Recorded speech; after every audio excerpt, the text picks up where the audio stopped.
లోపలనే government side నుంచి గవర్నమెంట్కి వెళ్ళిన కమ్యూనికేషన్ వల్ల థియేటర్లు ఇట్లా కళ్యాణ్ గారి సినిమాని ఇలా టార్గెట్ చేస్తున్నారు, ఇలా అనేది ఒక రాంగ్ కమ్యూనికేషన్ అని నేను అనుకుంటున్నాను. మరి అది వాళ్ళకి రాంగ్గా వెళ్ళిందా రైట్గా వెళ్ళిందా నాకు తెలియదు. But my point of views wrong కమ్యూనికేషన్తో కళ్యాణ్ గారి సినిమా మీదకి తీసుకెళ్ళారు. మే 30 అప్పటికే భైరవం అనౌన్స్ అయింది. జూన్ 5 కమల్ హాసన్ గారి సినిమా అనౌన్స్ అయింది. జూన్ 12 కళ్యాణ్ గారి సినిమా ఉంది. జూన్ 20 కుబేరా ఉంది.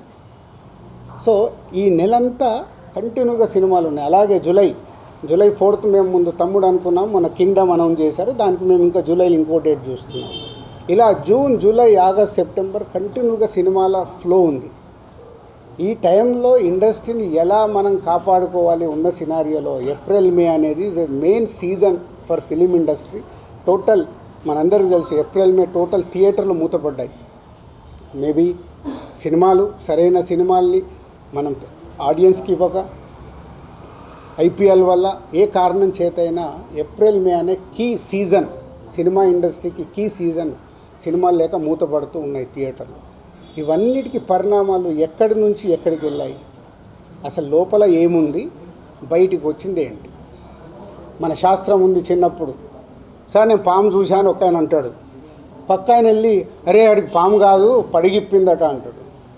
ఇంకొక ఆయన మూడో మనిషి దగ్గరికి వెళ్ళి పడిగిప్పడం మీద బాబు కాటేయడానికి కూడా వచ్చిందట అంటాడు.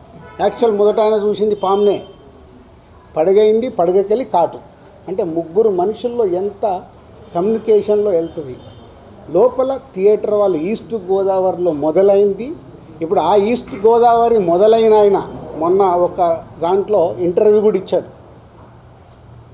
ఆ వ్యక్తి ఇంటర్వ్యూ కూడా ఇచ్చాడు, ఏం జరుగుతుంది ఏంటి ఇండస్ట్రీలో అని. ఆ వ్యక్తి ఇప్పుడు తీసుకొచ్చి దాన్ని మొత్తము తెలంగాణకి కనెక్ట్ చేసేసాడు. ఏప్రిల్ 19 ఈస్ట్ గోదావరిలో ఆయన అధ్యక్షతన మీటింగ్ జరిగితే అది ఎక్కడికి తీసుకొచ్చారు. సో ఇది టోటల్ ఎపిసోడ్. దీనికి